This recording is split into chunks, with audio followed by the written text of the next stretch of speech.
in normal operating expenses, excluding salaries. And in May, we spent $38,865 in normal operating expenses, excluding salaries. I called the office and checked on the checks that I didn't understand.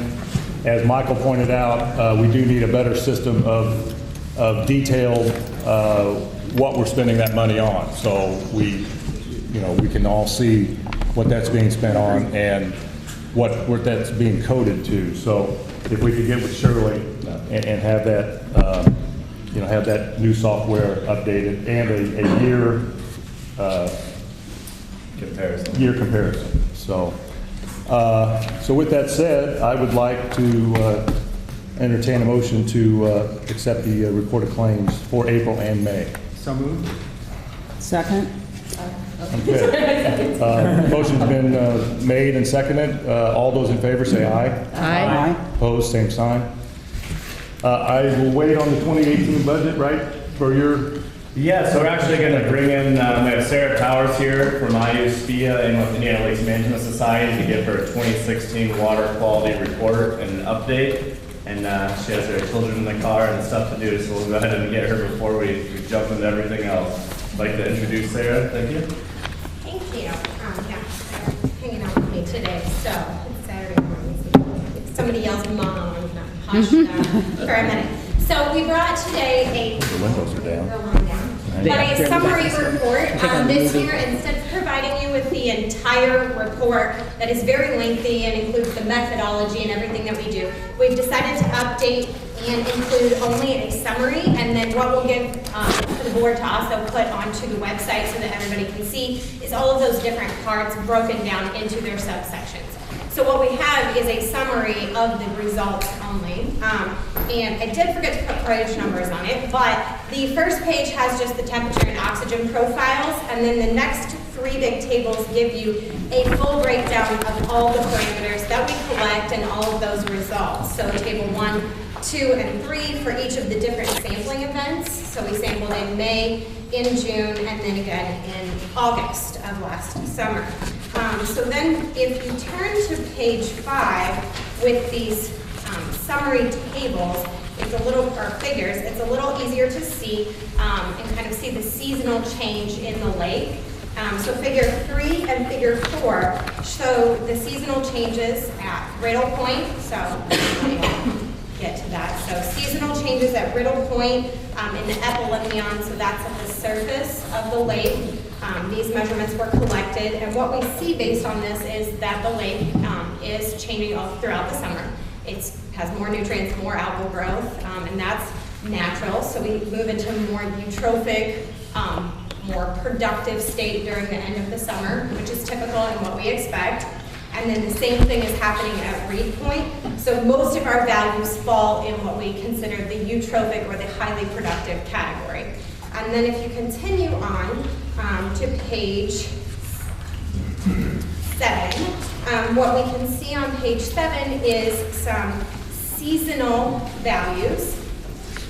We have seasonal precipitation as compared to each of those sampling events that we collected on the lake, because we want to show how the rainfall contributes to some of these values and some of those changes. So that is really important when we start to look at the bacteria concentrations, which you can see in the table below. So with that, we have all of the different E. coli values that we collected and the total suspended solids. So E. coli or bacteria tends to be carried with the suspended sediments, so that's why we're measuring both of those. I know there is a question regarding some of the sampling points. So we have Reed and Riddle Point, and then Chitwood 1 is as we come into that canal, into the channel, into the Chitwood area. So kind of right there at the start is what we consider Chitwood 1.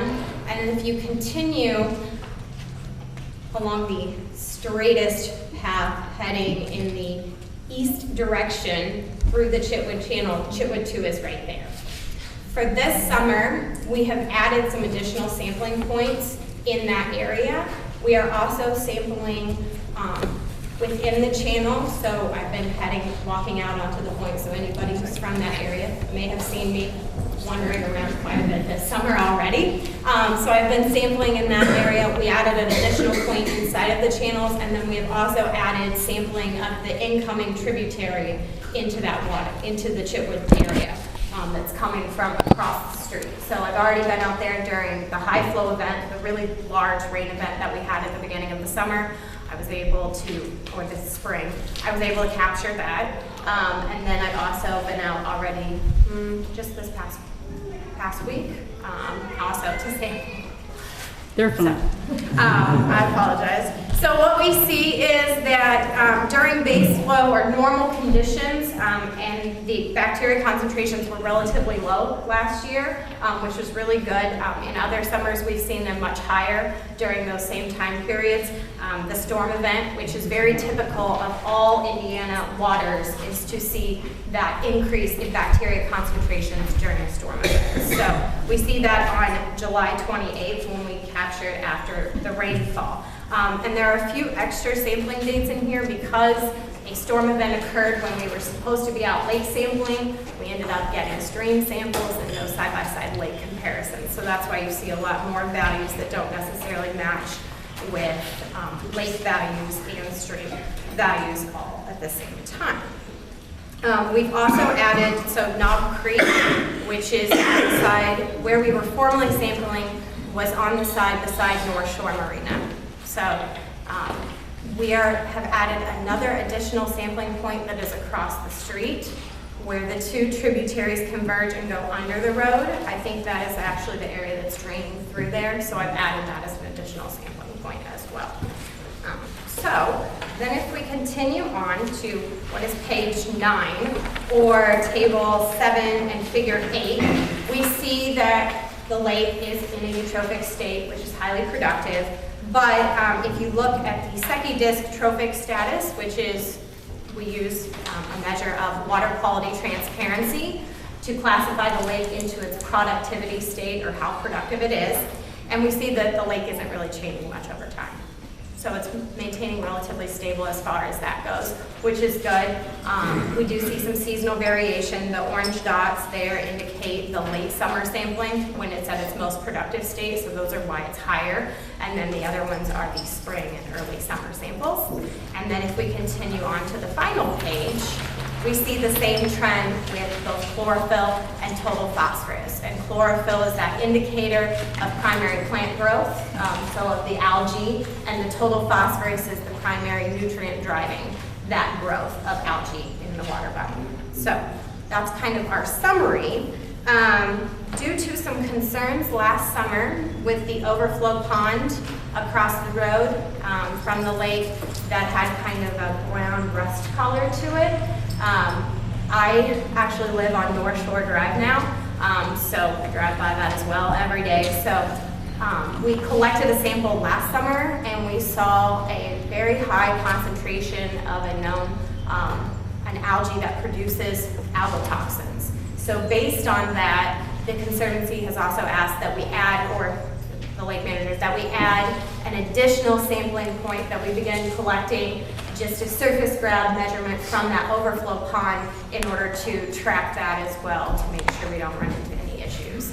And then our other recommendation is that the board and the lake managers work to prepare a hazardous algal bloom or an algae response plan, so that if we run into issues of concern, how do you react as a board and as a conservancy? How do you notify the public that there is an issue there, that we have noticed an high algal concentrations and that you might not want to recreate there? Okay. House is not giving him a turn. So, are there any questions regarding the lake report? I know I tend to talk quickly, so I'm happy to entertain any questions you have. It's a lot of information. Thank you for what you do, and this is important for us going forward always. Anybody have questions? Just one. Good. Are you going to do the 2017 sampling this year? Yes. Okay, just for 2018, just include a map and depth of the water, where you're at in Yes. in these critical areas, so it's a little difficult for myself to read this. So if I could just see where you're sampling. Thank you. Well, Adam can help you with a map. Yeah, we're happy to include a map. We typically, in the larger section at the beginning, in the introduction, there is one. That report, I don't know exactly how many pages, but it's usually about 80, between 40 to 80 pages, somewhere in there, I'm not sure exactly, but they're really long reports. So we thought by providing a summary, some of you might actually look at this report. Whereas I think when you get caught up in all the details and nobody wants to read that. So hopefully I'll add in that map for Thank you you. and that should really Appreciate help.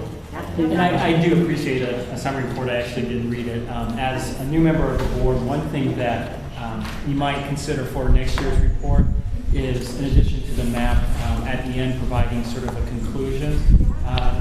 You basically kind of summarized this morning. But it'd be nice to But have it'd be that. nice to Right. have in the end saying basically, how do things look, how compared to how they should look. Okay, great. So the light looks healthy, the light doesn't. These are issues of concern. So if you could add that, I think that'd be absolutely. Definitely, and we'll add those things in before we send the final copy to Adam to publish onto the website. Excellent. Thank you. On the website, we'll be putting the big methods document, so all kind of the preamble to it, and then we'll put in the subsections for the actual annual report. So.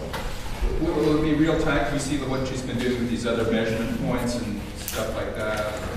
Part of our goal with this summary report is also so that we can get you results faster, because it's much easier and faster to update this than it is that very big report.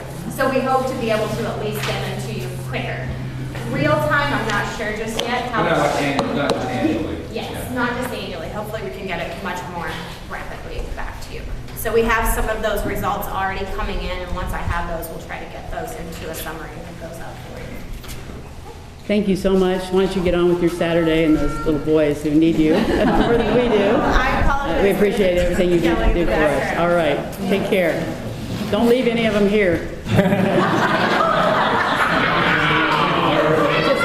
Just saying, they're cute, but I don't need that. Right after that report, we actually have the agreement between Lake Lemon and Indiana University. Everybody's had a Hey, chance folks, to read it. we're still meeting. What? We do have the agreement between Indiana University and Lake Lemon Conservancy District. They've actually already started testing, but if everybody's had a chance to read this, I'd like to go ahead and approve the agreement for water testing for this year. Okay, I'll need a motion. I'll make that motion. Second.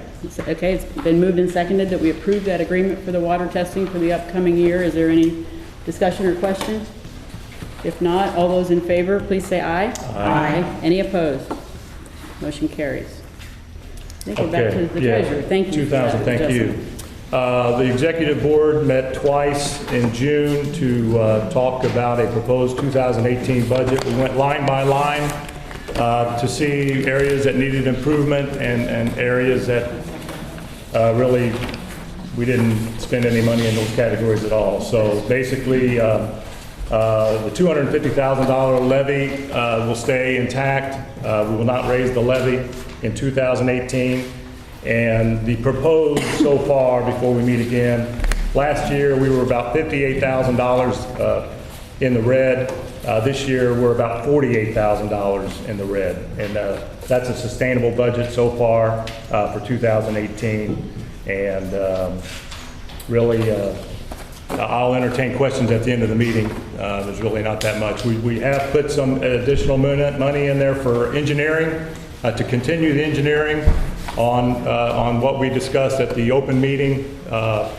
I think we've got $50,000 in there for engineering. Yeah, we're going to talk more about that in the, In your report, thank you. Yeah, we are Okay, gonna very do good. that. Yep, very good. All right, so that's the end of the proposed 2018 budget. And that budget is available on the website. Is the proposed budget on the website yet? It's in the board packet on the website. Okay, Okay, all right. manager's report. Manager's report, thank you. Yes, you're all done? That's very brief. Think so. Very good, okay. All right, manager's report, Mr. Casey? All right, we've gone through the Indiana water testing. Next up, we have barge operations. We did have a lot of disposal site prep work this year. We have finished up the Eidolon area and started digging towards Chitwood. One of the things that we did find out, which we were not expecting at first, is barges loaded did not make it down the channel from the typical Africa. to Chitwood. We dug it about 3 years ago, so we're expecting that we would be able to go right down there. That is not the case, so we will be redigging that channel. Not as deep, or not as much sediment will have to come out as previously, so hopefully it goes a lot quicker. We have been riddled with breakdowns this year. The equipment's getting old. We've essentially had to redo the entire fuel system and the excavator, computers, fuel lines, injectors, dozer starters. The equipment is aging, and that is something we will need to take into concern as we move forward. That's essentially what I have for right now. Indiana Lakes Management Society Shelter Reservation. The Indiana Lakes Management Society, I'm on their board, Sarah's on their board, and a few other members from organizations around here. We're looking at hosting a Lakes Management 101 curriculum and course out here out of the lake. I'm trying to get the public from our lake and the general area to come in. And there has been a request that the board waive the shelter rental fee for us to hold an educational seminar here at the lake. Educational materials, lunch, all that type of stuff will be provided by the Indiana Lakes Management Society. So if everybody's on board with like that, I'd like to entertain a motion to go ahead and waive the shelter rental fee for an educational seminar with the Indiana Lakes Management Society. I'll make that motion, Adam. Second. Any discussion on that? All those in favor of waiving that shelter reservation fee for Elms, please say aye. Aye. Any opposed? All right, I actually skipped on the barge operations. So historically, we've been looking at Little Africa as a potential disposal site. We actually had a company, a local company, consulting engineering firm, Vet Environmental, come out and do a wetland reconnaissance and delineation on the site. We talked to items that are potentially going to start working there, and we're looking at the Rule 5 procedure. Since all the surrounding area is a wetland, they asked us to go forward and do this. The study costs a little over $3,000. And essentially, it comes back stating that that entire area is wetland. A lot of it you can tell just by the obligate species visually, and then they went to the highest elevation areas on the site, where the species that were there would indicate that it could be borderline or non-wetland, and actually did soil testing. So that does take Little Africa off the docket as far as developing a site for this year for a standard sediment disposal site due to mitigation issues. Now, it doesn't take it off the plate entirely in the future. Depending on what we look at doing for our major projects around the lake, be it we start creating wetlands in the overflow ponds, we look at kind of berming up on the east end and creating our sediment basin area. If we are creating wetlands and introducing the sediment to those spots, that can be considered on-site mitigation. So if we include that in the plan, that would allow us to potentially use some of the area in Little Africa, and we can mitigate it on-site in our lake. So it's not off the table completely. Has everybody had a chance to read this? It's pretty long. The company could not be here. They're actually up in Michigan this week. But they did visual inspections throughout the entire site and then did soil samples in the areas that they were hoping were not going to be wetland. It's their determination that the entire area would be considered wetland. So that's where we were at with that. Next up, we have a food vendor agreement. We had Angela draft up an agreement for food vendors. Just kind of a quick and easy one, requiring them to have their permitting, liability insurance. We had talked about this before, and initially, just to kind of test it out, we're thinking about charging food vendors just $50 a day to come on and set up on site. As we see what they're doing, what kind of money they're bringing in, we could always move to a higher set price, a percentage. This is just kind of a starting point so we can test it out. And we have had a few different vendors interested in coming out here. So I'll go ahead and open up the agreement for discussion with the board. Has everybody had a chance to review that? Any questions for Adam? Discussion about it? Thoughts? I think the only comment that I would have pertains to the term. You might want to,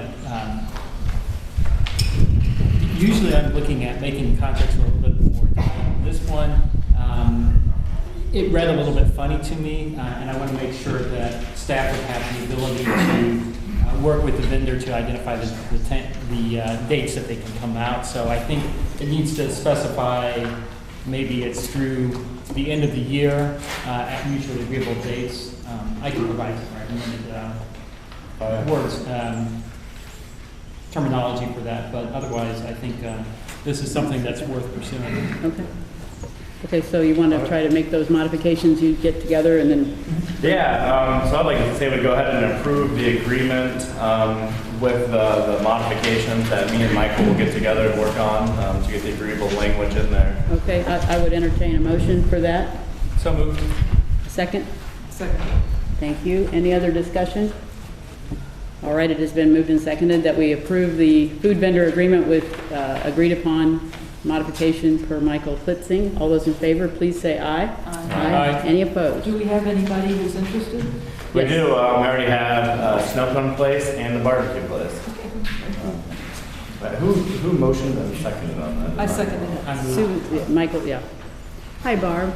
Would you like a seat? It's become standing room only. I didn't see how many had come in. Can we scooch together a little in some places and make some room?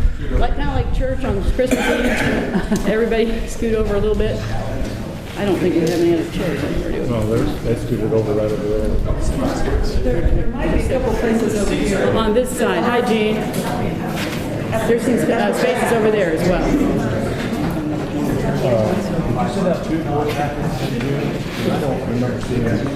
There you go.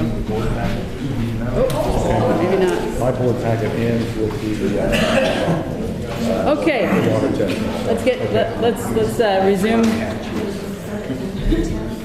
You ready? All right. All right. Next up, we have the request for bids for maintenance and herbicide treatment. This is for the layered grant that we received, $5,000 for the treatment of invasive Eurasian milfoil. We do have bids here from two different companies. Historically, we're not treating milfoil until around this area. With the 70-degree February and then the very warm early season, we actually have already done the major milfoil treatment. So I would recommend that we provide give the bid to Aquatic Control, since they have essentially already done all the work, and I'm not sure we do more milfoil, and that way we can guarantee and get the money. So I would recommend that we move to take the bid for Aquatic Control for the layered grant with the $5,000. I would make that motion, Adam. A second. Thank you. Any discussion, questions? I think we've been generally fairly pleased with them. All right, all those in favor of accepting Aquatic Control's bid, please say aye. Aye. Any opposed? Carries. All right, vegetation update. Some of the stuff I'll have you back to people in emails that I've not given these before. We do have the first treatment. It seemed pretty effective. It took a little bit for the milfoil to start dying out, a little bit longer than usual, but I've not heard any complaints. It seems like it has died out in the majority of areas that we have treated. There is a treatment scheduled, I believe the 27th. I'll be sending out an email with the exact date, but in that area, and that primarily affects the Chitwood channels, the channel heading back towards Todd's Fisher's house, and some of the other areas on the east end. A lot of the other submersives have not started popping up yet. We will have to come back for the lotus lines. They need to be a little bit more mature and almost starting to flower for them to actually take the chemicals in. Now, last year we started talking with the board about setting the maintenance line for lotus. Due to the seasonality, how warm it's been, and how quick I'm predicting growth, these treatments may need to take place prior to the July meeting. So I'd like to open this up for discussion on if we want to keep the maintenance line where we had it last year, if we want to move it back. I'm assuming we're not going to be moving it out. But so I'd like to open this up for discussion. Do you happen to have a copy of the map with the 3 different lines that you and I worked out last season? There was the original, there was one last year, and then there was a happy medium, or a medium, maybe I shouldn't call it happy. Yeah, I didn't have it on. Don't have it with you, Yeah, okay. yes. Did the board, Laura, you may not have seen it, do you remember seeing what I'm talking about? There was a blue line, a white line, and a green line, maybe. You saw it? Okay. Since that's my district, I guess I should propose that we do move that line back to the Medium? the medium line. I know they sprayed it once, and the lotus came up, it encroached on Mark and Carol's ramp docks. So we need to keep that line at least in the medium or in the middle. So I get a lot of heat from those neighbors on that side. People aren't very happy in my district either. So So I would agree with that. Any other thoughts on that? It's kind of a work in progress, a balance, always a balancing act. And if we could kill it on the first spray, I think that would allow the encroachment over onto the docks and coming into Salmon Harbor. I don't really see, I don't know if Jeff Scott's in here. I really don't see any of those neighbors. I see Frank in here, but you know, as far as a consensus, you think the medium line, okay, thank you, Frank. That's what I would Okay. propose. Would you like to make that motion? I would make that motion. I'll second it. It's been moved and seconded that we go with the medium line for spray this year. Any more discussion? All those in favor, please say aye. Aye. Aye. Any opposed? Thank you. Thank you. Adam, could I ask quickly on behalf of my husband, did the first treatment include any shoreline spraying? I kind of have lost. That was mostly for milfoil, the first treatment. I believe it did include some shoreline spraying. We've got serious duckweed, I think is whatever those little dots are. Isn't that duckweed or? Yeah, that is duckweed. It is. It's just- generally from the lack of water from circulation. I will ask about that, though. Yeah, I'm it not seems, sure the seems worse chemicals that than we I use. remember, but I know it's been a weird winter. Thanks. Okay, I can What check. about the areas, I know James used to say they treated right in front of the freeholders, but Dennis and I went kayaking. I've never seen so much milfoil in just 2 years. And it's everywhere, and it's not, I'm afraid that if you don't treat it all, we're just reinfecting the areas that we've already treated. So do you guys treat everything, or do you only selectively treat? We mostly treat it where it's impeding on boating access and channels. It can be good for the fishery, so in some areas where it's not necessarily impeding, we don't treat as heavily. There's generally about a 2-year span that you get with the chemicals that we use. So we did have it really bad a few years ago, and I think that was kind of the end of that chemical cycle coming through. And I will be getting out and doing another vegetation survey here soon, so if we do see major areas that we need to treat, we'll go ahead and It's include those. farther out into the lake. Yeah, no, this first treatment was, this is the biggest milfoil treatment that we have ever had. It was $39,000 some odd dollars. So that is the most we've actually ever treated in a season, and a lot of that, I think, is subject to the incredibly warm temperatures and the late rains. Historically, it's very cold, so the growth doesn't start, and then the spring rains hit right when it does start, which kind of muddies up the water and prevents the light from getting through. This year, the spring rains were so late, and then we had such warm temperatures that it just had a huge boom. But we will look at that. All right. And that concludes my report. Okay. That brings us to item 5, which is discussion and update on the Indiana Railroad repair request.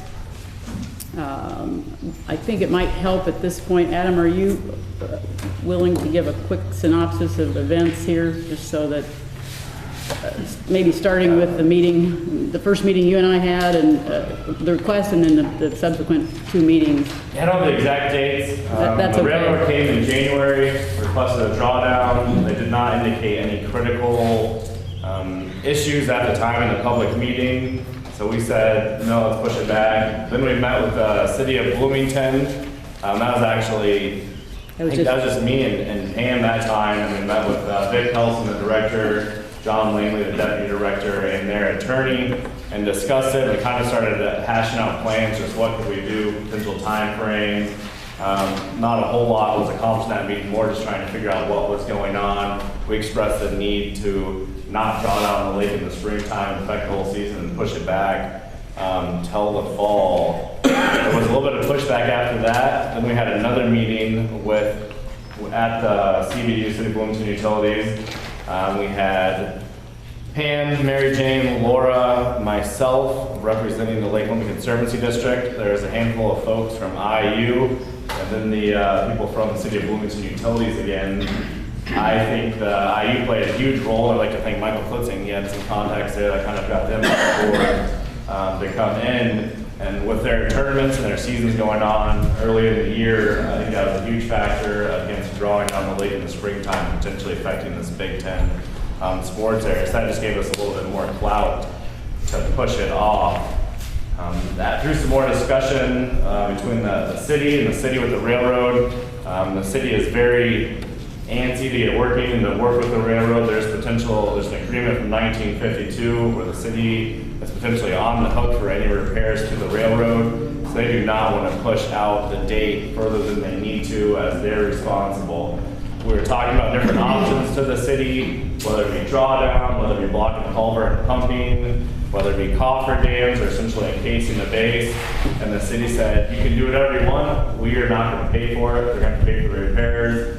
So they're not going to bring on any additional cost for the methods to achieve it. That's why they're pushing for lowering the lake, where they essentially have no fiscal responsibility or cost on them to achieve the drawdown. There is an agreement that's been a potential agreement called the Shuffle Creek Viaduct Repair Agreement. Our attorney has been working on this, and she's actually been talking with the railroad company and with us to get this agreeable. So the railroad company has already seen this. This agreement here, it gives us leeway on how we want to accomplish the drawdown.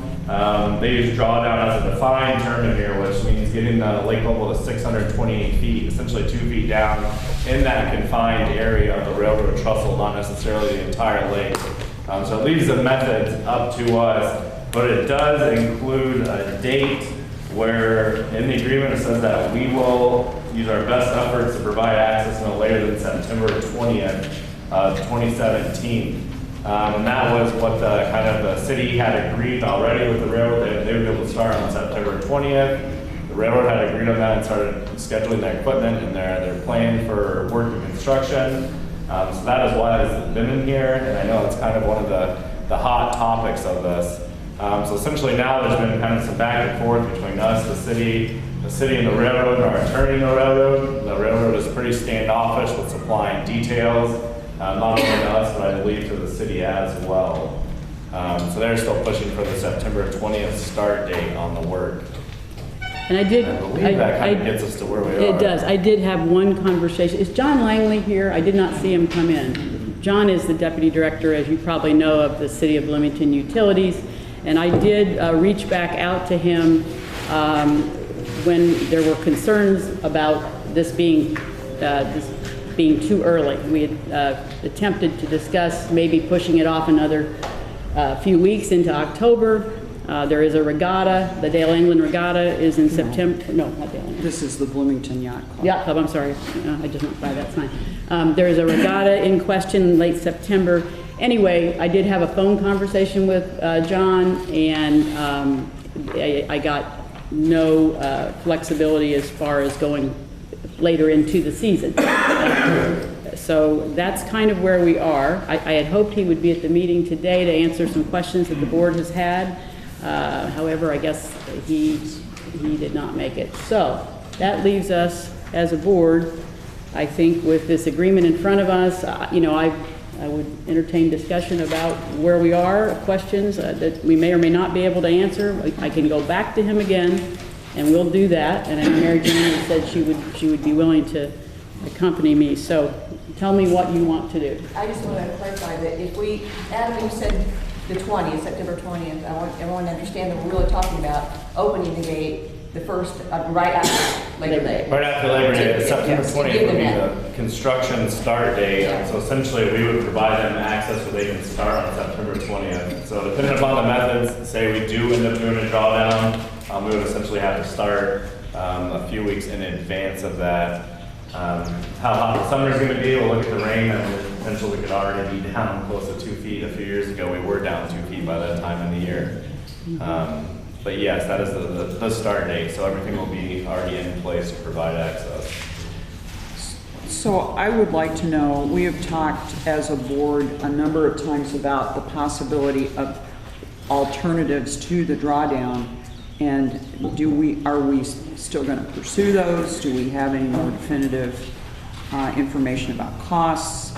or labor or that kind of thing. Mike, I know you were looking at some stuff just recently. Right, and I've had a lot of help from my district people, and I want to thank them. I'm not going to name them individually because there's too many to name, but they've helped me with some research. Right now, we are talking to mechanicalresearch.com out of Wisconsin, and I don't pronounce it right. The guy, Scott Tatzel, who is with Koppers Railroad Structures, they're going to be doing the work. He came in the January meeting, and I actually took it upon myself to let him know what was in this agreement, and that, you know, the agreement did say that we would provide access no later than September 20th. They are prepared to come and begin the work on that date. I said then, it says the work is to be completed no later than October 20th. He could not give me a completion date.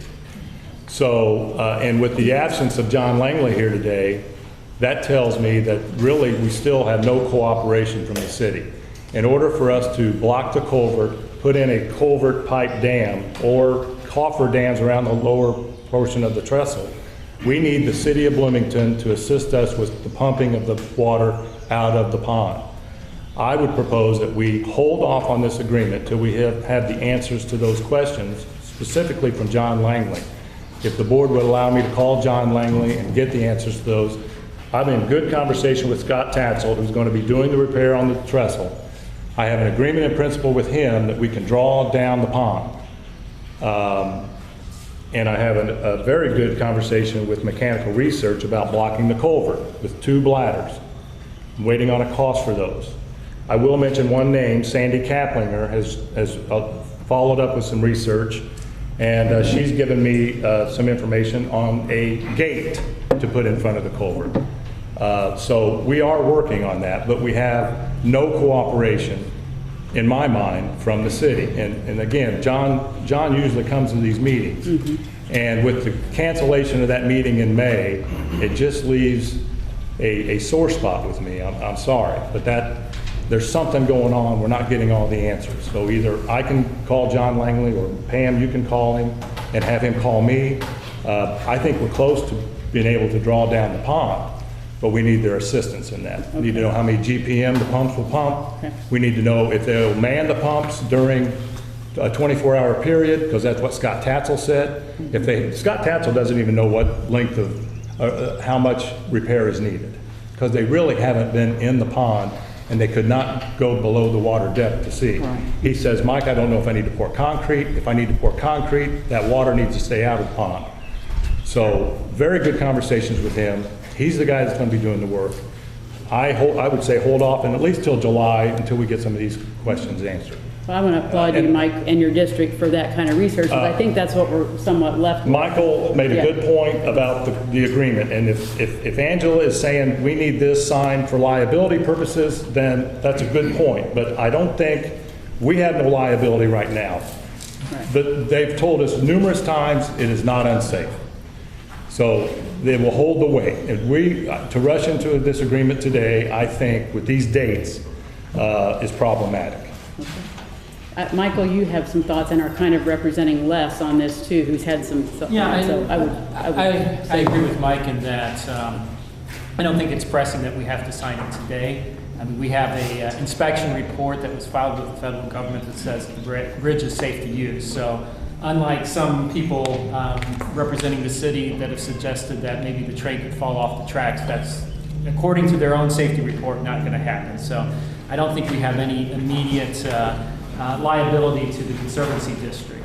I know, and Les has been really a huge advocate, and I don't disagree with him. I'm not sure I see in the original contract between the city and the railroad that the city has financial responsibility. I will be the first to admit I'm not an attorney, so I'm not 100% qualified, but it's certainly, I don't see where it's absolutely evident that they have that responsibility. However, I mean, again, we do know that our own attorney has suggested that if we try to fight on this, that we don't have the strongest case, and it was their legal opinion that we probably would not be successful. So we need to take that into consideration as far as it's probably most advantageous for us to avoid going into litigation, because it's only going to cost us money and we still may not have desired results. So I think ultimately we probably need to have an agreement with them, but I don't think it's pressing at this time. I support Mike's efforts to continue to get some information to understand what cost ramifications are going to be if we can use the city's pumps and just the options that are available to us. So. And they did verbally agree to, and volunteered those pumps, so. Okay. They would need to be manned for a period of not less than 24 or 48 hours for that concrete to cure. Okay. So those are questions that are lingering. And so thank you, Michael. I would make a motion that we hold off this agreement until the July meeting, until we get more information from the city. Well, I can would hold that. likely second that motion, but I'd just like to add that I think the other thing that needs to happen is not just a phone call with John Langley. I think we need to meet with him. I agree. Very good. I agree, and I would see that as a team approach. We need to. And I can tell you, Scott Tatzel is in conversations with John. I mean, Okay. I can tell you that, and I told him, I said, I have no problem with you talking to John, because we want to, as we said in January, we want to be good neighbors. Right. I believe we're the only good neighbor in this. It's between Right. the city, the railroad, and us. It's a three-way thing. I just have a problem signing a contract that doesn't have parameters, and there's no dates to finish this. Right, I understand that. That would be the other thing that I would bring up, is the language seems vague to me about what happens if they get in and it's going to take longer. Right, I And- agree. I agree. And, what happens then, we need to have some certainty Specifics. around that. Okay, so we have a motion on the table to Postpone. postpone signing this, and are you willing to second that? I am willing to second that. Moved and seconded that we postpone until we can have more conversation with the city, the Shuffle Creek Viaduct agreement. Any further discussion or questions?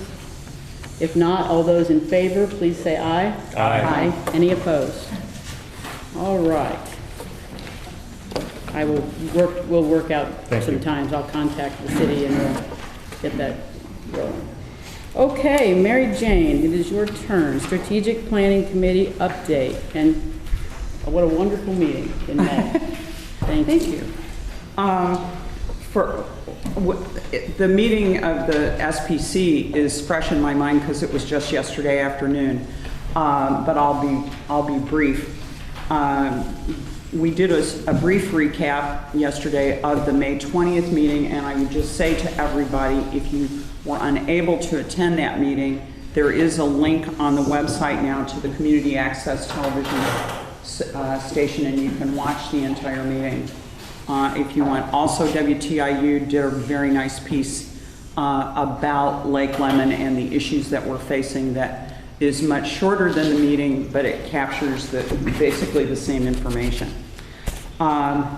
We spent, at yesterday's meeting, we spent quite a bit of time discussing the next steps on lake health, and given the information and education we all received at the May 20th meeting. And I'm going to ask Frank Van Overmeren, who's on the sub-team for Lake Health, to talk a little bit about where we think we'd like to go, and then we're going to make a couple of recommendations to the board. Frank? Our discussion essentially circled around sediment mitigation. So we've come up with 3 recommendations from the Strategic Planning Committee that we bring forward to the board. And those are, number 1, with the determination of the entire Little Africa area as a wetland, development of the area as a sediment disposal site in 2017 cannot be started without a state approval and permit that also takes into account the lake as an entire ecosystem. Reallocating the remaining $36,000 fund balance of 2017 budgeted funds to develop the Little Africa disposal site and to start sediment management engineering studies now in 2017. Work to possibly include sediment flow analysis, wetland identification, and determination and associated recommendations, including cost estimates for sediment management options. So we're essentially starting the engineering work that we talked about in the May 20th meeting now, using 2017 funds that is available that we cannot use to develop Little Africa without the appropriate permits that essentially need an entire lake ecosystem. Recommendation number 2, for the 2018 budget cycle, propose a minimum of $50,000 for sediment management. So we're essentially saying to generalize the category and not just leave it as engineering, but categorize it as sediment management. Use of those funds to include but not be limited to additional engineering consulting work, legal consulting, permitting, land lease or purchase, sediment disposal, site preparation, and/or initial sediment management work. So get as far as we can get with the gold we have available. And then third, establish a small task group to assist staff, Adam, in development of engineering consulting work scope statements, prepare requests for proposal documentation, proposal reviews, consultant interviews, and preparation of consultant selection recommendations to the Lake Lemon Conservancy District Board of Directors. So as the Strategic Planning Committee, we request that the Lake Lemon Conservancy District Board consider these recommendations for adoption. Okay, thank you.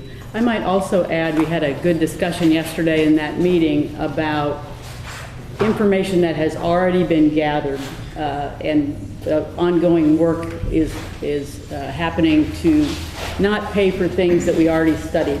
So soil analysis, for example, and such. And Frank, I believe, offered to help Adam, or somebody did, to help you kind of pull out what we've got so that we are not spending money on something we already did that may still be relatively unchanged. So just for you all to know that, I think is important.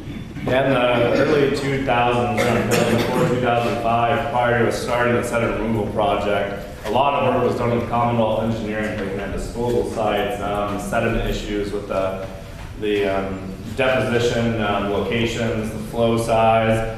So a lot of the groundwork has already been done. I'm not sure we even had computers in the office then. So a lot of that is just in boxes and folders and files. So we will be compiling a lot of that, and actually Frank has agreed to use his company and resources to digitize all this. That way we essentially will have the groundwork and the footprint done, and that'll essentially save us a lot of money, so we're not reinventing the wheel and going over work that we already had. So I think that'll help with a lot of the groundwork that we need moving forward, and we kind of have a jumping off point for any future work. Okay. Are there other questions before we get to motions about dollars? We would just need to we should make the appropriation to move that money into the consulting today so that can be passed in July. Yes. And then we've already, as an executive board, already talked about next year's budget, so. Yes, but there is an issue about that as well. Okay. So let's do the first one. And I would advise, again, motioning to move that money out of disposal site prep. We'll be using some of that money for our current disposal site prep. I would say that we move along with the work, and at the end of the year, we can transfer money between funds, since we do only have one general fund. So if we do spend the money from another category, we can move it over, versus if we move everything there, then we end up having some disposal site prep work. At the end of the year, we'll have to move money back. So as the bill comes in from an engineering firm, you spend it from that category? Yeah, well, we'll put it into the engineering and consulting firm category, and whatever we spend at the end of the year, when we do our transfer of funds, we can transfer the funds over. Yeah, we do line adjustments. We would I would entertain, I think as you're thinking, is the entire motion for all three suggestions from Frank is, okay. Do you want to make that motion, or? No, why don't you? It's not just motion to use the monies in the category. Yes. There you go. Right.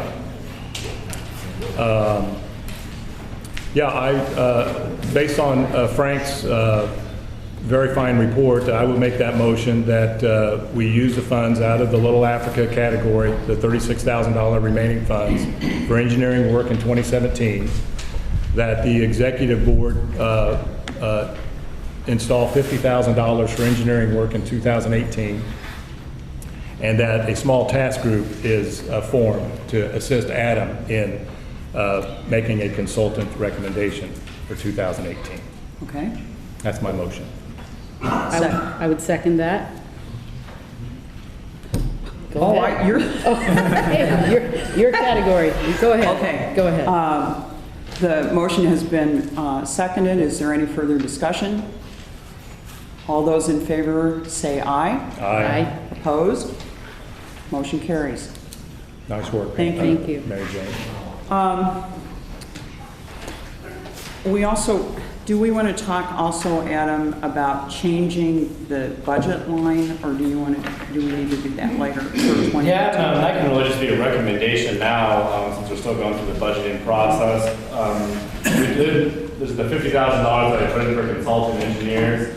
Yesterday we were talking, we decided the title of that sounds a little restrictive, so we would like to retitle the category consultant engineers for sediment management. That way it can be used for consultant engineers, it can be used for purchases, studies, really anything related to the sediment management. That can really just be a recommendation, because we'll be approving the budget later on. Then we don't need a motion for that. I don't think so. Okay, great, thank you. We also talked yesterday in regard to some of the other sub-teams. Michael Klitzing gave us a fine assessment of our facilities here at Road Point Park, and we talked a lot about the need to do some updating of various things. items in the park. And because Michael has a long time background in Parks and Recreation, it's really nice to have him be part of the board and help guide us. And so when you make a report in the SPC committee, you get a job, and and he and Les Wodzinski are going to work on developing a plan, not the least of which to include some planning around ADA compliance in the park, which I think was of most importance to all the committee members. And then also starting to plan to budget money to upgrade facilities in the park, playground equipment, picnic tables, grills, things like that, so people aren't setting fires on the ground, and those kinds of things, and we appreciate that. So that will be another plan that we'll be coming back to the board with. We also agreed that one of our next big steps needs to be to really start to focus on financial management for the long-term planning, and so our July 14th meeting is going to be dedicated primarily to discussing financial management options. And I think that's it. That's what I remember. All right, anything else? No, thank you. Wonderful. All right. This brings us to, as I said, there'll be no awards today. We're going to defer that to August. Hope you will all be here. I do have one quick announcement before we get to public comment, because I'm afraid I'm going to forget it. Malcolm McClure, my neighbor, paid for the signs that you see around the lake that have advertised both the May meeting and these shelter house meetings, and will continue to be doing that. So he would like very much, thank you, by the way, for you paid for that. And he also has done the yeoman's share of the work for me, because I've been not here as much as I usually am, but that's going to change. So each of the representatives has approximately 2 signs, and he's got markers, so we're going to now pass that responsibility for keeping those signs updated to all of you. So I want to make sure that everybody gets a marker, and then Malcolm has a map about where those signs are in your district, if you don't know. And so collect those, if you will, after the meeting today, and then ongoing, that will be your job. I want to say before public comment that this is the quietest anybody has ever been, and it was the acoustics here are not great, but today, because of you all, it was really one of the best meetings to hear people, and I thank you for that. So as I said, if you have a question, a comment, please come to the middle, identify yourself, tell us where you live, and ask away, and then we will have, come on up. Mayor, I want to speak about the railroad drawdown. You know, About the trestle railroad? drawdown. I read the contract. Can you give us your name? Oh, I'm sorry, Russ Herndon. I live on the lake. So, the scope of work, it sounds like, Mike, that Mr. Tassel hasn't really defined the scope of work. We don't really know what they might find, what they might do, right? Right. So, if we, first of all, if we just draw it down, then we're subject to whatever happens with the weather. Yeah. And that keeps pushing it out. If anyone's ever built anything, and I've built stuff all over the world, you got to control the situation. So the idea of the bladder and the dam and stuff like that, I think would give them control, reduce their process time to do it. But it's open-ended, so if we invest in that stuff, is that stuff still going to be sitting there in May if they haven't finished? So I think we need to get kind of a tighter completion time. You know, the force majeure clause in there that says contingent upon weather. So there's just really no, that 1 month thing could just be not at all. You know, so if they say, well, you know, our contract says if we just get unusual rains or we get, you know, whatever, then they just can keep using that excuse. So it needs to be tightened up, in my opinion. I'm not a lawyer either, but yeah, I would seem to think that a contractor would want to get in there, control the situation, get in and get out, better for them, better for us. And we can't push it back another month for the summer or anything like that, I guess not.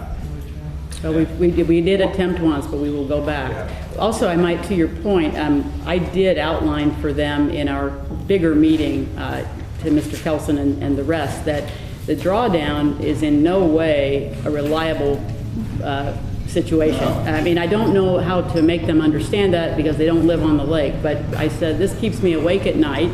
You know, to think that you're going to achieve a drawdown, get your repairs done in any kind of a timely manner is just not, it's not a reality. So I don't know how else to beat that into their heads. Because actually, if we control the situation with the Bella, with the culvert, it could all be pumped out with big pumps. Correct. In 2 days or something like that. I couldn't agree more. So, Yeah. I just felt like that it's just too open-ended with the force Okay. majeure clause and the Thank contingent you. on weather. Thank you. So, and then the last thing, the SBC talked about the Chitwood area being wetland, you know, like, you know, all Little wetland. Africa, Little Africa, right. Little Africa, and well, that's us in Chitwood as well. Right, right. So, you know, we need to have continued access in perpetuity. That needs to be, that's a reality. You know? And I think everyone agrees. Yes. Russ, thank you, and I appreciate your help, and we will talk more on July 16th. I hope that date is good to meet in Scott's garage again, okay? So I'll confirm that with Scott, and we'll talk more, okay? Thank you. Hi, Frank. Hi, Frank. Frank Van O'Baron, 6418 South Shore Drive, District 7. Member of the Strategic Planning Committee and the Health Task Group. My positive comment relates to water quality. What was not commented on, Adam and I discussed this yesterday, the information we got from the IU testing group essentially is consistent with prior years. When you look at a statistical comparison analysis of what we're doing testing today, this year, last year, over previous years, we're in the middle. We're flat. We're not changing. That's an important part. We're not poisoning the lake. It's not dying, nor are we going to where we're super algae mode. We're not going to either extreme. So we are consistently staying in the middle, which is a comment that was not made earlier today. I just want to make sure that that was clear to everybody. When you look at the statistical comparison of current time to previous years, we're flat. So we're not going in either direction, which would give us indication to need to do something in the future. So. What is the water quality? Well, we're state regulated to measure different things for different aspects. So we're looking at types of vegetation, types of bacteria, oxygen, pH, a whole number of things that are in the test report. Is there a percentage or something? Well, there's a whole number of things that we are mandated by federal and state EPA. There's a number of things that we need to maintain for our agreement with City of Bloomington because we are a secondary watershed lake for the City of Bloomington. So we need to maintain compliance with those things. And essentially, the good answer, the positive comment, is we're where we needed to be, and we're not moving off of that line. So we are, every day, things are going to be different based upon how much rainfall we have, water that comes into the lake, how much sun we have, temperature conditions. Every day is a different day. And seasonally, every condition is different, but we're in where we need it to be. That's the important comment, positive comment that I want to make sure everybody understood. Yeah, the level of eutrophication is essentially how productive of a lake you are. A lot of people confuse it with, when you have green productive lakes, there's algae, and algae is not necessarily a bad thing. A lot of that is kind of a mirror of the watershed. Luckily, we don't have a lot of huge nutrient inputs from the watershed, such as farming sources, different treatment plants and such. So the majority of the reason that we're in the eutrophic category, besides the age of the lake, is just a shallow area. A lot of it is in the photic zone, which promotes the growth of algae. That's why we stay pretty consistent. We're not receiving a whole lot of new input and nutrients from the watershed, although there are some. But that coupled with how shallow the lake is in general, really is the reason you just eutrophic. Okay, hi. Carol Trueblood, District 7, Mike's District. You were on TV. I'm on, oh. Not now. Not now. I wasn't supposed to be, but I tried to avoid. I just wanted to express the appreciation to this board, the management, the Franks and the Malcolms and all the people who have put in so much time as volunteers. We've been around the lake for over 30 years and I'm just in awe at how proactive you have been, and thank you so much. It's so important. You know, this lake is, you know, part of our family, so we appreciate it. Well, thank you. And then the other thing is, I wanted to ask about fireworks. We have not received a question about donations. I just got a note from Sue via Mary Jane. Thank you. Well, let me make that announcement. Thank you, Sue, for remembering that. Sunday, July 2nd is the scheduled date for the fireworks, with a rain date of Monday, July 3rd. You know, as you know, they start around 9:30-ish. It doesn't get dark enough, early enough. So the other piece of that is the office is accepting donations. Every year we do ask for, are we going to send a card out? Yeah, we'll, thank you. Yeah. We will send it out mailing shortly. So, I'm sorry? All right, thank you. Yeah, we'll actually be, I don't know if anybody's noticed, a lot of time there's a gentleman that kind of lives up on top of the hill over here that oftentimes has competing fireworks shows with the lake.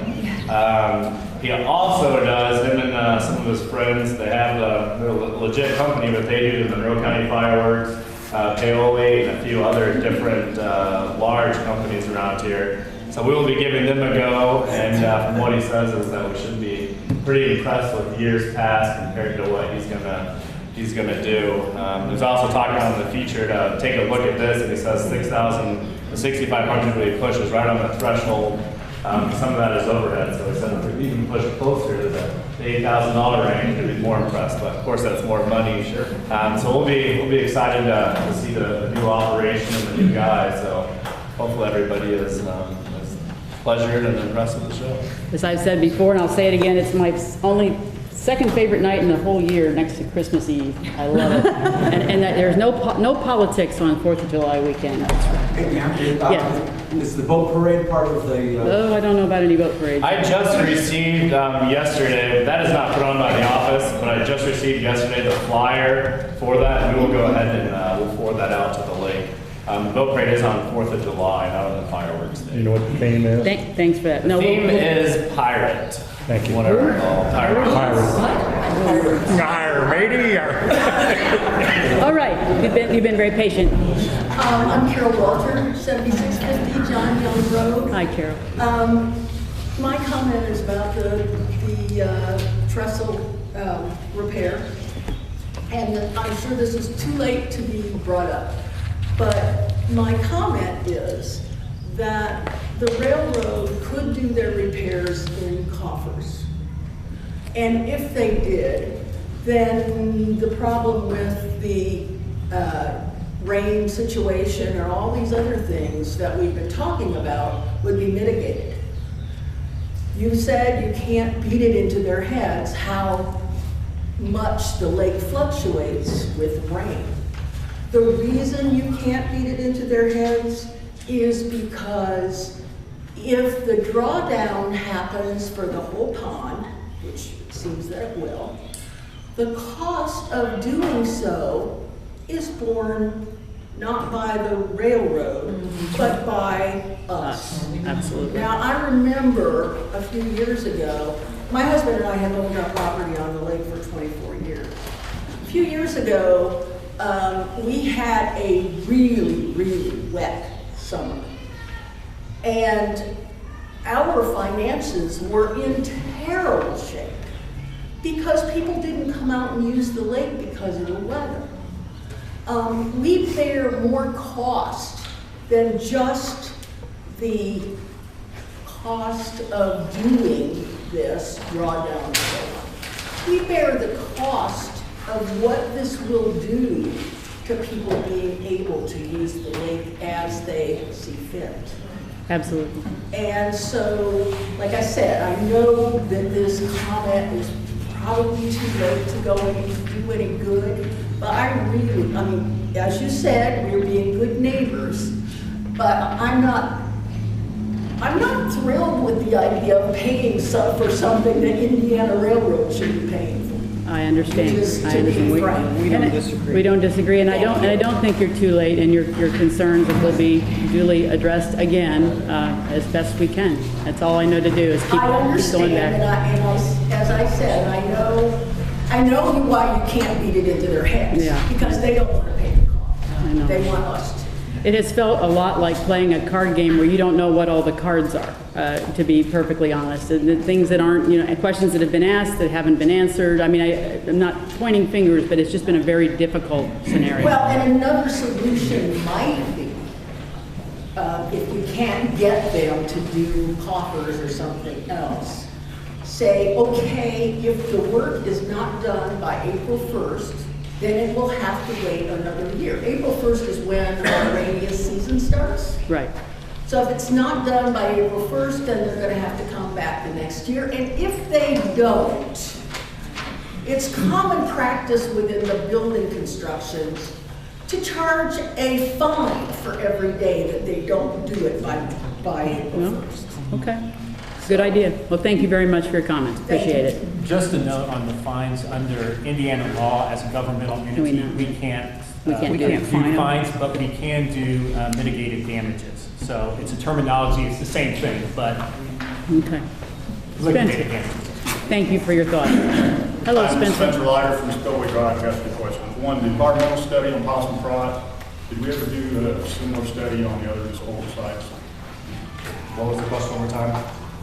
What was the question? I mean, the environmental study we did on Little Africa. Yeah. Have we done similar studies on the other disposal? For the other potential sites? No, one for you. For the ones that we did use, yes. Kenny Clark's was out of wetland, and then when we developed Possum Trot, I think I was here back in 2009, we took a year off and did that. We had DNR come down, because actually our proposed site impeded on the wetland, so we had to bring in the perimeter to keep it in the upland areas and actually shrink the potential site. So yes, I believe those were done. And I'm back on the railroad thing. I just want to say my piece on it. September is my favorite month on the lake. It's when I use it the most, and my friends we ski with. It's like it's the best skiing. There's no tubers, kids back in school. The other issue is boat docks, boat lifts, all that stuff. You draw the lake down 2 foot. Laura can't get in to get my lift out, and if you don't know the date that it's going to, and you don't know when it's going to rain either. So there's a lot of issues there, and I know you were. I mean, I appreciate that you put off voting another month on that contract. I'm going to tell you a little story about leaving something. When I was in 5th grade, my friends and I were playing with little wooden boats in the stream. And I have experience blocking culverts, okay? The stream wasn't big enough, so we took a sheet of plywood and blocked the culvert. And that night it rained, and we flooded an entire apartment complex. Oh, nice work. So I have experience blocking culverts. Oh my goodness. That's But great. my point is, it's dangerous. That culvert's there for a reason, and if you get a big rain, when that water backs up, what happens? Road flood, I don't know, you know. There's liability there, and really the only risk-free option is the culvert. So any way you go, you're taking a risk, I think, in my opinion. And that's all I got to say. Thanks for your thoughts. Thanks for your comments. My name is Clyde Irvine. I am not a member of the Conservancy District, but I've lived on the lake for 30 years now. I'm a carpenter and contractor. Sue knows. Yeah, I know. Anyhow, my concern, I'm a member of the Indiana Forest Alliance, and one of my concerns that they've brought up is future silting due to the increased cut rate in the forest. I have a map here of the watershed areas that affect this lake. Most of Morgan Monroe and Yellowwood are scheduled to have an increased cut rate. In fact, they say they're going to cut almost everything within 10 years. This creates an erosion problem quite often. They address those, but not very well. And if you have any questions about what happens after these cuts, go up on the Du Bois Ridge or near Yellowwood Lake and see what that land looks like. It is not erosion-free. In fact, it is torn up and looks like it'll take years to recover. So my point is, the IFA, the Indiana Forest Alliance, has a website. They have a lot of information on it.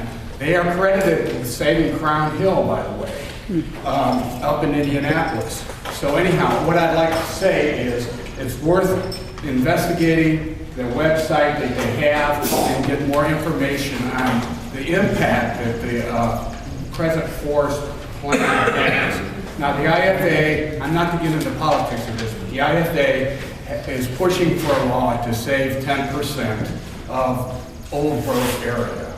And this is kind of a conflict we have with the DNR because they say only they know best. Well, anyhow, it's good to look into. Could we get I'm concerned about the increased silting, and from what I've been hearing is it hasn't changed that much in the past few years. But this cutting will definitely increase it, and it might make the future planning intractable. Clyde, was that article, I know I read that article, was that an article in the paper somewhere, or? What's in the HT? I know I saw that article recently, and it just ticked me off, and I think as a board, this is something that we need to look at. This affects us. I mean, what we're doing to our lake, it's why go to all this trouble if we're gonna be fighting increased silting from clear cutting? I would ask if you could give us your contact information and copies of the information that you have. This could be a potential vital interest to the Strategic Planning Committee. Okay, should I give them to you or Adam? I'd like to get an MBA anyway, so right after the meeting, if you can come with me and I'll take on information. Okay. All right. Well, Thank thanks you. for listening. I think this is Thank you. Thank you. That's good concern. okay. I do too. Hello. Hello there, I'm Gary Zahner, District 5 in South Shore, and I want to ask the board if they'd ever considered in disposal sites of actually increasing the width of the causeway, the long causeway, as to make like a parking area and fishing, because a lot of people, it's a very popular area for people to park, and not a lot of places for them to do that. So I didn't know if you consider that. That has been discussed. Is that a viable thing to do then, or? That has been discussed as we're looking for the large project and overall plan, and we're looking at areas to put sediment and such. One of the things that we're looking at is along the causeway is essentially burden it and then backfilling between the road and that to create parking areas and just to widen it out, because it is a very dangerous location. You have people parking and fishing, and it could open up space for docking areas too. So yes, that. I'm sure you'd have to do some rip wrap and stuff like that. Keep the sedimentation out to make a wall, whatever. But yeah, I can tell you though, the people that live on the peninsula on the east end would not want camping and things like that to go on well. So you've got things going on both sides there. So we've got to establish some kind of rules and so it has been discussed. So You get kind of the same thing at Shuffle Creek. I mean, all that's a popular area for people to park and fish. Yeah. So, yeah, when you get that, you get a lot of trash and stuff too. I mean, Yeah, they're gonna put up tents and stay all night, and then all of a sudden, you know, I think they had to break it. hooting and hollering. So, Thank you. Hi. Steve Fritty, Lawrence District. Quick question, you talked a lot of concerns about the railroad project and a lot of theories about what should be done, but ultimately, does this board have any real, true legal clout to make a decision? You said you're not going to sign a contract. Really, when it comes down to it, the city's going to do what they're going to do regardless of our concerns, correct?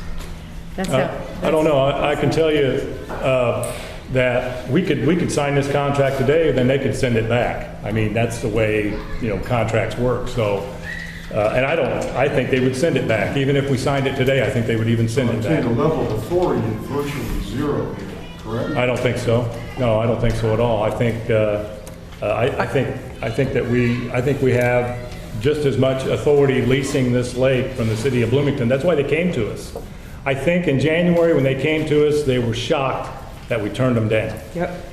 And so that was our legal authority. They came to us thinking that, well, we're just going to draw the lake down in spring and allow them to come in, and not knowing how much work was to, and here we are in June, and Mr. Langley fails to show up. So I think we do have some legal authority, and I have a lot of faith in Angela, our attorney. So. Well, I would say that maybe we don't have as much legal authority, but I think what we learned with the outpouring that we got prior to and then at the May 20th planning meeting, if we tried this case in the court of public opinion, we'd win. Because people in this community love Lake Lemon.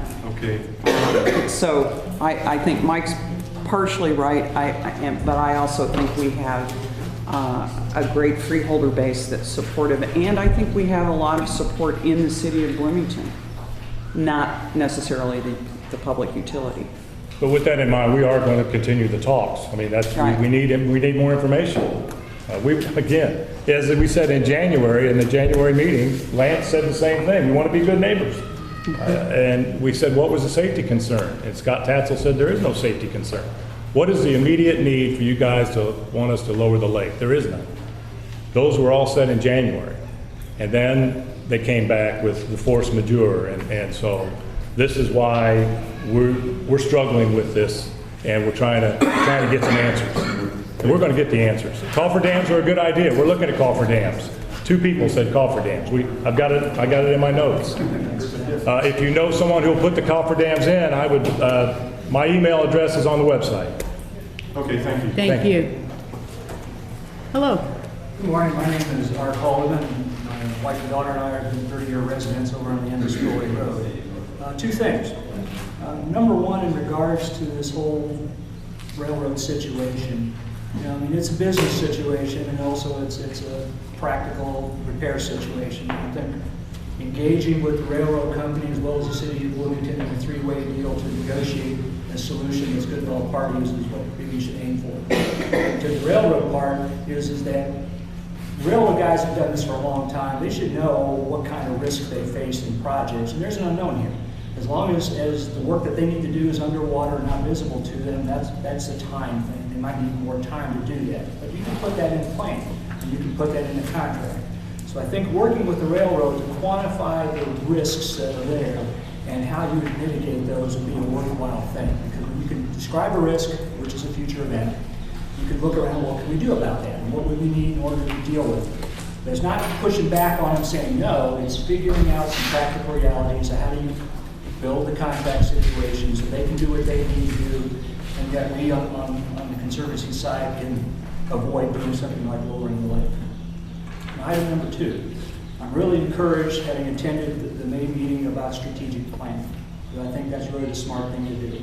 Because my concern has been through the last several years, been a real strong focus on dredging and lake access, and I know that's important to a lot of folks. Less important to me and my neighbors down on the other end of the lake, but that doesn't mean it's not important. But the reality is, you have a theory of constraints. You got limited. We all have time, and the time's passing us by. We have a budget that you got to live with, and you got limited resources. And you all have the tough job of trying to prioritize things.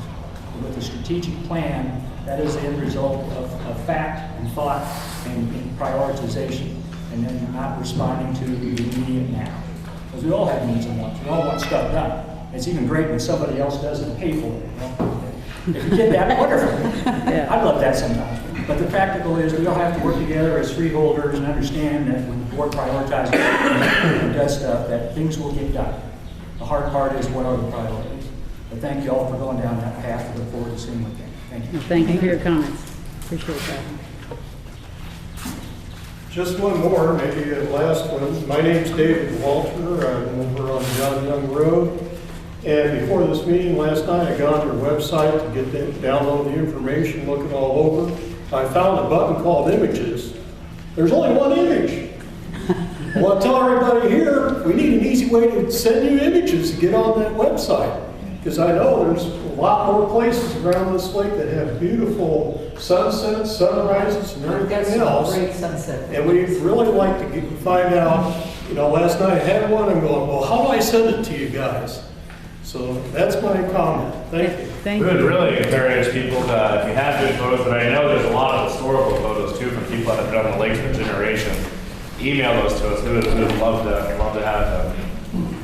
Well, we were down in Panama City, Florida, and on their city website, they've got a place that says, hey, send us stuff. So if you can just provide a button that says here. Thank you. We'll work on that. All right, I think that, oh, Gene, I'm sorry, Gene. My name's Gene McLaurin. Hi, Gene. 8002 Lakeview Drive. Adam knows that I gave him at least 2 years ago a disc with all kinds of photographs on it of Lake Lemon. It's never been produced. So we have it, okay. That's We'll find it. We'll find it. Thank you, and nice to see you. I would like to say something. Yes, Barbara. Going back to the railroad, I would like to know why the board is not cooperating more with the City of Wilmington utilities. You say you all have a lot of clout and what have you. You have to remember the City of Bloomington, we are leasing from them. They can terminate our lease whenever they want, and you are really on the road for them to do that. I think you should be more accommodating. What's the big deal about lowering the lake 2 feet after Labor Day? I would rather see the work, and if it's going to be delayed, done on this end than in the spring. To your point, when they called me to say they would wait until after Labor Day, as opposed to drawing it down, forcing a drawdown in March, I was just ecstatic. I didn't think they'd do it. We have been extremely, I would say, very, very good with the City of Bloomington. I have a great relationship with John Langley. There's been no trouble. I understand that they own us, and that ultimately that is a big concern. However, there are just so many things to consider, Barb, that I'm just one person. All of us have opinions, but I want to reassure you that in no way, and I'm getting some flack for this from some other folks on the board, I may not have pushed hard enough, but I have a deep respect for the relationship we have with CBU, and I know that's been something that's important to all of us. So we'll keep it, we're going to try to keep it that way. No one's looking for a fight, but we have been asked, put in a very difficult position. So thanks for your thoughts. But what's so difficult, when you lower the lake 2 feet, what difference does it make on that pond where the trestle is? How much of a difference? Well, it may not make enough difference for them to get the repairs done. It's not a good solution. It also increases sedimentation coming into the lake where the drawdowns do. I won't be able to have a boat in, nor will all of my neighbors if we have to draw it down. We'll lose all of September as well. There's a lot going on the shallow end of the lake especially, that will impact our boaters and beyond that. Well, the Conservancy was able to absorb all those years where we weren't getting any tax money. And if you're looking at it just from the revenue standpoint, I don't think that's a big enough argument. Thank you. Okay, thank you. Mr. Thrasher, you've been awfully quiet. I'd like to ask, get a little bit more details on the barge operation. You said that we don't have enough depth going around Little Africa. What is the depth that you need? The barge is full. There's approximately 4 to 4.5 feet of draft. Where we're at right now, it's right around 3 feet. So I was actually out there with them yesterday. Once we got a load on, I was seeing if they could push forward, and they were not able to with the barge. I'm hoping we don't have to go the entire way, and then we are testing as we fill up if we can move forward. But as of now, when we are loaded up, we cannot go down the channel. Okay, because I took the liberty to measure it full, and it's only 30-inch draft with 18 inches above. And I also measured the depth up there, and we're over 4.5 feet from where you're at right now. I know coming around that corner, the backboard's from the creek, but I don't think that you have to dig all the way to Chipwood. I hope not either, and I'm assuming most of it is right around that tip of the channel where the creek comes in and kind of swirls. Because, I mean, we travel every day and we all have depth finders, and I've checked that. Have you checked that depth all the way? Not all the way up, no, not once we get actually close to the channel, just right in that area. Okay. When did we start this season? What was our start date? It was in May, kind of mid-May. Mid-May? Yeah. And how much have we removed year to date? About 1,500 yards. 1,500? I mean, you're sure of that? And where was that from? A lot of it was from Eidolon, then some of it was from going around Little Africa right there. So how much from Eidolon this year? From Eidolon, there's probably, I don't know, 600 to 800 yards. Okay. So our priority one, we have removed 7, 8 barge loads. Yeah. Where are we going so slow? Because we have the dump site, correct. We have the equipment. We have the manpower.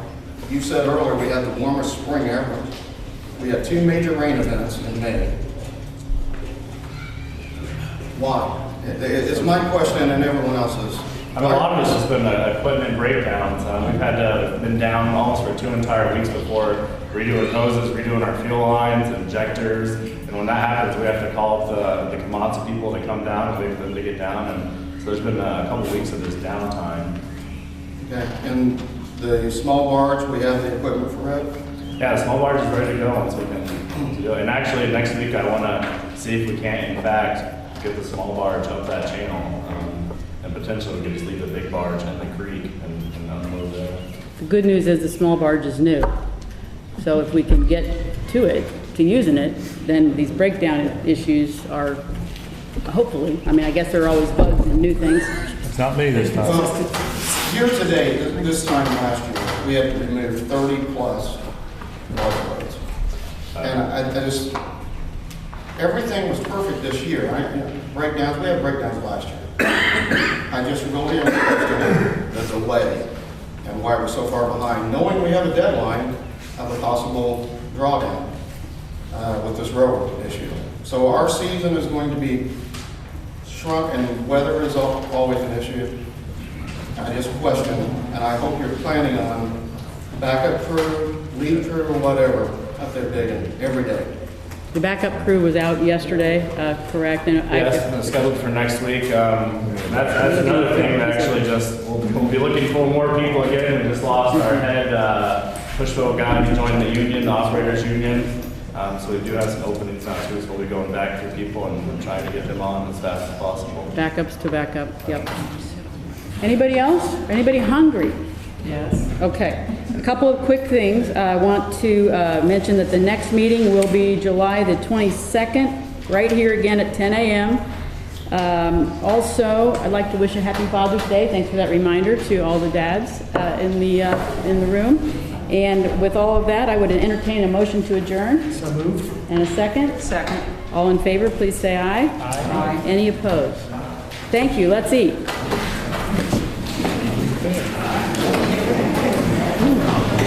Okay.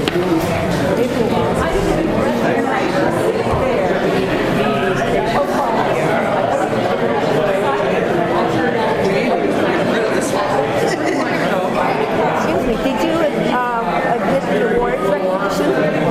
Yes, we did. You came in late. I announced that will be in August. August? August.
I'll get more out of when I have our district meeting. I did this meeting here, I just couldn't understand what was going